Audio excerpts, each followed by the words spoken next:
What's up, guys? John Bird III here. We're back again for another video, and today I got Todd Castledine here. So we got a treat for y'all. We're gonna talk about a very special rod that's about to hit the market. But before we get into that, if you're new to the channel, make sure you hit that like and subscribe button. Also hit that notification bell. That way you can be notified when a new video hits the channel.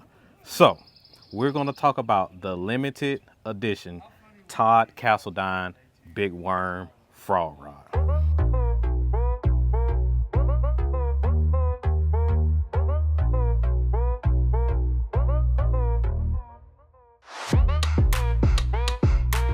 So Todd, take us into the mindset behind this rod, why you wanted this rod designed the way that it is. Kind of just take us into your world. So, you know, I've been frog fishing down here in Texas, been sight fishing, been throwing a big worm, throwing a big jig, throw a swim jig a lot. I always kind of felt like a lot of the rods weren't, well, I'm scared to say this, but like not heavy enough. Because we're down there and in open water and a lot of open things, I see a lot of guys like use certain rods, but none of those rods would ever work where we're down there from a couple of reasons. One, there is a chance you're gonna catch a 10-pounder where we live. And I don't ever like those stories of guys talking about like, oh man, I had this big one on and I lost it. And I was like, well, yeah, man, maybe it was the rod you were throwing that was wrong. And then we just have so much different cover down there. It's not like Florida. So sometimes we have bushes that aren't that thick, but we have them. Sometimes we're throwing on willow trees. Sometimes it's just hydrilla. Then we'll have pads and hay grass, which is like the worst stuff ever. So you need a rod that like, you can catch one on the edge of the hay grass and then throw up in there too. Like you don't want to have to switch. Right. So I started kind of like figuring out what rod I really wanted for that. And the size and the length of all that, that's more for like, how do you frog fish, what's comfortable, things like that. But it's really the action. Right. And so most of the rods and most rod companies they used to broomsticks. Right. So a heavy rod, like a heavy rod was like this broomstick of a rod that when you hit it, there was never any play. Yep, there was no give. Right. And so then they went away from that and then they put this tip on there. Well, then it was like all tip to like a broomstick. I was like, well, no, that's not really what I want either. Like I want something that's like, it's weird. We were talking about it just now. I was explaining it. It's like, it's a parabolic rod. Now, no one would call it a parabolic rod, but it's like a parabolic rod that's a super heavy parabolic rod. So when you can get this rod to bend all the way almost to down here, now it's going to take like an amazing amount of force to do it. Right. But that's way when you hit one or when you catch one and you pull on it, it's not just going to go here and then bend over. The whole rod will give a little bit. Even if you pull as hard as you possibly can, it's not just going to bend at the tip. It'll just barely bend all the way through. And it's just one of those rods that like, I always felt like guys don't stick them hard enough when they're throwing a big worm or frog fishing. Like, so it's more of like, how do you set the hook on one? Because we're not flipping out there that far away. You can do it, but that's the easy stuff. How do you bomb one out there as far as you possibly can? One bites at the end of your cast and you have a rod strong enough to catch that fish. Those are the fish I care about. Everyone can catch the fish that's 20 feet away. How do you catch the fish that's 80 yards away and it bites that far?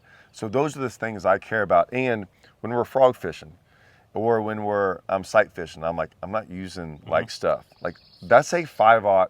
It's not even about how big it is, it's how thick the hook is. Right.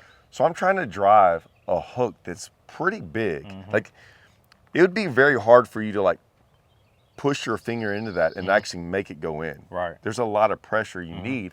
And so I think a lot of rods don't have that in them. Right. And so I wanted a rod that could do all that. Because I'm a guy who's like, I don't need a swim jig rod, a frog rod, a big worm rod. I can go on and on. Like that's I can kind of categorize them all in one thing. You need a do-all rod. Yeah, why not? And so I can have 6 rods, but why not have 6 of the same rods? Right. And so I can't do that with everything. I even throw a big spinnerbait on this. I was just down at Eufaula throwing a 3/4 ounce, 1 ounce spinnerbait. And they're like, man, that's kind of heavy. Well, not really. A 1 ounce bait's kind of heavy. Yeah. And so that's what I've always fished with too. So if you watch his channel, if you've ever paid attention, he has a rod that has XD cranking on it. It's Yeah. not, that's a Right prototype here. rod. It'll be right here. It's a prototype rod. And then if you've really been paying attention lately, he has a rod that has a gold section up here. That's another prototype. So Todd has had multiple prototypes of these rods for a long time. So he's really put in the work behind the scenes, putting them to the test. If they wasn't right, like coming back like, all right, we need to tweak this, we need to tweak that. So this rod for him is his do all rod. Now, he said have a rod for every different technique. Y'all know for me, like I go down that wormhole and I have a separate rod for different techniques. But this is a rod that you can do a lot with. Now, for my guys that are from up north, there's one particular guy that watched the channel. I talked to him at the Classic. He was like, show me that rod that Todd throws the hybrid hunter on, and that was the Super Duty rod. And I put it in his hand and he was like, oh, this rod is a whole lot stouter than I originally thought that it was. I was like, yes, because you have to think about when you're reeling that hybrid hunter in or whatever, you pulling it through the grass, like they're going to come in and they're grabbing and they're going straight down to it. So you need the rod that has the backbone to get it out. So when you start talking about frog fishing, big worming, swim jigging and stuff like that, it's kind of the same scenario, but you're using bigger line. You got to have, like you said, making a longer cast. So you got to have the right rod, because down there in Texas where he is, I mean, they're catching giants all the time. The lake that we have close around here by me where we catch giants is Santee Cooper, but I swear they have a lot more giants down there than Santee Cooper does, but Santee Cooper got some bigs out of there. I always tell this to people. I'm like, and this is the way I look at it is, if we were going to catch a 14-incher out there, we can get a little Snoopy pole and catch that 14-incher. Right. This rod will do the same thing. So I don't get rods that'll catch the 14-incher. It will, but those are the easy fish. Yep. I'm always going, it's the one or two. So if you catch 20 fish a day, right? It's never like, if you lose one, it's like, God, I lost the big one today. And I'm like, no, those are the most important ones. So I kind of I want rods built for me that's going to catch that one. It's going to catch all the other ones. Yep. But I care more about that one big one, the one that got hung up, the one that was like far out on a cast. And I look up and like, yeah, I caught 20 for 20. And another guy was like, yeah, I lost 2 today. And I think it's always the rod. I really do. I think 99% of it, it's the rod, because the rod wasn't built to catch that fish. And so I think that matters. Going back to this, I got to be honest with y'all. This is the first time I've seen this rod. So like, this is going to look different than all the rest of them. We always knew it was going to look like this. But at the time when we were making them, you're like, we cared more about the blank and less about the aesthetics of it. Right. And so this, you're going to look at this rod and like, well, wait a minute, that has a different grip on it. It has the same style of grip, or the same material, but it's got the split grip. Yep. So we did some things, the coloring on it, like we always knew we were going to do it like this. So when you see this, you're like, wait, that didn't look like any of those other 3 rods, but it is. It's still the same blank. We were going to make it pretty eventually. Right. So now the catch to this rod series is there are only going to be 250 of these. So they're going to run out like this, and you will be able to get these at Tackle Warehouse. So if you don't pick up one of these 250, you won't see these rods again. Now, kind of going into some of the specs on the rod, it's a 7'3", right? I think that's a great all-around size, 7'3", 7'4", but this rod here is a 7'3". And for me, it's going to fall in line with, I'm going to throw a frog with it, I'm going to flip with it, sight fish with it, throw a swim jig, pretty much everything that he does with it, I'm going to probably do the same thing, big worm and stuff like that. Because, again, sometimes we think about just catching fish in general and not keeping in mind having some of the having the bigger fish. Like, we want to be able to get those fish up out of that. I've been in some situations to where I set the hook on the giant and I end up losing them because the rod that I was using didn't have enough to it. So this sucker right here is definitely going to help you to be able to land those big fish, especially when you out making a long cast on the frog, maybe fishing over a mat or something like that. So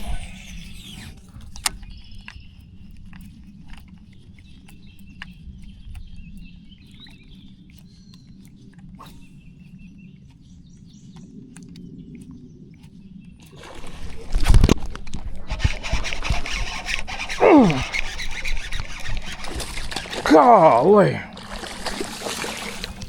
Get your butt in the boat. Boat flip like a man. Come on now, give me some. There you go. Get me some. Look at that. Oh, big. Yes, sir. Yes, Lord. Look at that. Pad perch, baby. Good job, Todd. Good job, Todd. Yes, sir. And I'll tell you this, I was just at Eufaula, Mm-hmm. and I was throwing a 3/4 ounce to 1 ounce spinnerbait, which I've always thrown on a rod like this. And it's very hard to throw that bait on a regular spinnerbait rod, Right. because everyone else is usually throwing 3/8, half ounce. Well, if you just watch those videos, and I always tell people, like, pay attention to certain things. That's what stuff I look at. It's big enough to throw, or it's heavy enough to be able to handle a 3/4 ounce spinnerbait like it's nothing. But if you watch me, I catch some 4-pounders and like boat flip 4-pounders. But then I'm catching like 14 inchers, and you'll still see my rod like bow up a 14 incher. And I'm like, well, look, see, it'll catch the small ones just fine too. I know some people are like, they think it has to like bend more because it's a smaller fish. I'm like, no, it still bends the same way. It's just, but it'll also boat flip the 4-pounder like it's nothing. And so I always say, watch me catch the small ones, and just to see how the rod still works the same. Right. Because if they're worried about, I don't know what they're worried about, but I can feel sometimes they're worried about that. But I'm like, no, it'll still catch the 114 inchers, but I care more about the big one. So when you're sight fishing, give us line size, weight size, hook, and hook size that you typically use when you sight fishing with this rod. So this, I throw all like you're throwing the Super Duty. You like this one. Yeah. I am 6'3". I have bigger. I like the 300 series for a couple reasons. One, the line capacity. Yep. But it feels good to me. But I want to frog fish with a whole bunch of braid. Right. I'm gonna get into that. For one of the reasons is because I don't like having to reel so much. Swim jig will happen too, but a lot of times when you're throwing out there, we're cranking them in so fast that I have to catch up. Yeah. So when I throw a whole bunch of line out there, I want a reel that like carries that capacity, so it stays the same gear ratio. Because a lot of times, if you've got line on there, when it's full, the gear ratio starts to change when you let less line out, or more line out, I'm sorry, and you have less line on your reel. So that's why I always want a bigger reel that carries more line. So I throw the 300 Super Duty. I've changed. I used to throw braid for sight fish, and then I went to 20. I throw 30 pound. 30 pound, yeah. I used to throw braid, 60-pound braid. So like, that's fair. I started watching like 30 doesn't matter, and I can't hardly break 30 because I would break 25. That's crazy. But did you see the fish Lucas caught the other day? Yeah. 10, 15. We caught 4 10s and like whatever, but it's really not that. It's like you get one in a bush like that or something, and you have to throw over the bush. And I mean, it's just one little nick, and you're trying to. Here's the deal. I don't ever take line out of the equation. That's my thought process. If I was like, well, it's not going to not bite it because it's on 30. So if I don't ever have to worry about it breaking, just go 30. So I go 30 on sight fishing, and then I have usually about a half ounce weight. Okay. And then you already know this. Haymaker. It's haymaker. The 5/0 haymaker. 5/0. So my deal is this. We're always going to get the fish to bite, and you're going to catch it. Sight fishing to me is only about landing it. That's my whole setup, is just to land the fish. Like, what's the most effective way to land it? So I can throw 30. I can hit him as hard as I possibly can. That 5/0's going to jab him wherever, and like it always gets him way back in the throat. And so I'm like, that's what I do. And I mean, we don't lose too many sight fish almost ever. So if you ain't seen none of his sight fishing videos, you're definitely missing out on the clinic. He had one of our buddies, Lucas, down there, and he actually caught a giant. I don't know if y'all seen that clip with Kyle Patrick, and it was wrapped around the freaking stump, and I was just like, that is unreal. But that's why you got to have the right rod. You got to have the right line size. You got to have the right hook. You got to have everything. But most importantly, you got to have that right rod, because when they get wrapped and stuff like that, you got to get them up out of there. And if that rod too soft, you're going to lose that fish. Yeah. No, look at her. Look at her. Oh, the other one's coming in. Yeah. But I might need to throw a little to the right of the stump. I'm to the right. That's a carp that came up there. Okay, well, that isn't. That's not. But I see the oh, there's a fish. I see her. Oh, there she is. Yep. She's a lot further from the stump than you would be surprised. Or is that the male? Yes. Dude, she's in the stump. Oh my God, dude. She's in the stump. Yes. Dude, she's in the stump. Oh my God, dude. She's in the stump.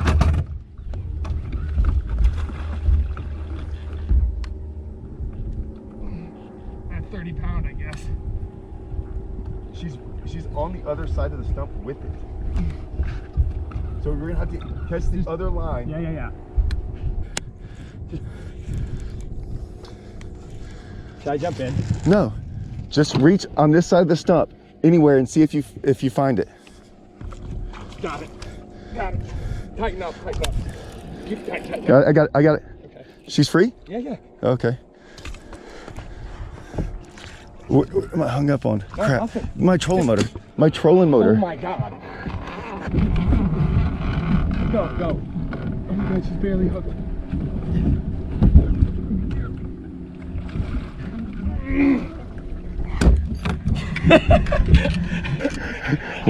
What a cluster. What a cluster. That was awesome, dude. That's why I was like, she's through the stump. That was, because I was like, oh, where is she? And In the mouth. then she showed up over there. No, I knew that though. I was letting her go because I'm like, I could feel the stump. That's a 10 too, isn't it? It might be. 10-7? Yeah. Oh my. 10-7. That is insane. Todd says, hold my beer. And look, I got it. There he goes. Good to go. That fish. The 30-pound line, like even Kyle goes, because Kyle was questioning me. Kyle fishes the elites and stuff. He was like, 30? Well, then we went and did it all day long. He's like, oh, every fish we stopped on, we caught. Mm-hmm. And he was like, but it was the one time. And I didn't even think I was on the stump, but when the fish bit it, there was a notch in the stump. And so when I set the hook, the fish took off the other way, but I could tell I was hung on the stump. All Kyle had to do was go underneath there. We got to the stump and he felt around there and it was just in the a little notch. It wasn't wrapped around, but it was like barreling through that stump. And he goes, oh, that's why you have 30. I'm like, yeah, for that one, it was a 10-7 in a stump, and it was out there, like the line was here and the fish was like jumping over there, and I was reeling it through there. We got up there, then it gets hung up on the trolling motor. All that went down, and I go, yeah, but we caught it. Like it wasn't a story of going, dude, I had a 10-pounder on and it got in a stump and I lost it. That I always tell people, I'm like, I don't want those stories. Those are the story of catching it. That's the story I want. And so that's why I have this setup I do. So you got all the details. You just got some of the juice with Todd on this particular rod, why he designed it the way that he wanted it. And he's been through countless different prototypes. So he has a video where he went through all the different prototypes. So if you haven't seen that, make sure you go check that out. But you definitely gonna want to get your hands on these. Tackle Warehouse, only 250 are ever going to be made. So mine is not labeled. I haven't one of the prototypes, but this is the final prototype before it hits Tackle Warehouse. They all will be numbered from 1 through 250. And if you really, yes, they're gonna be labeled 1 through 250. Oh, so if you get buy one of those rods, make sure you post it and tag him so he can go back and share it. That's awesome. So make sure y'all go out, check out these rods on Tackle Warehouse. And I'm telling you, it's a rod that you got to have in your arsenal. It's very specific, but you can do a lot with it. But also you got to keep in mind, you're not focusing on the 12 inches. You're focusing on those 10-pounders. I'm JB3. It's Todd Castledine. I'll catch you later.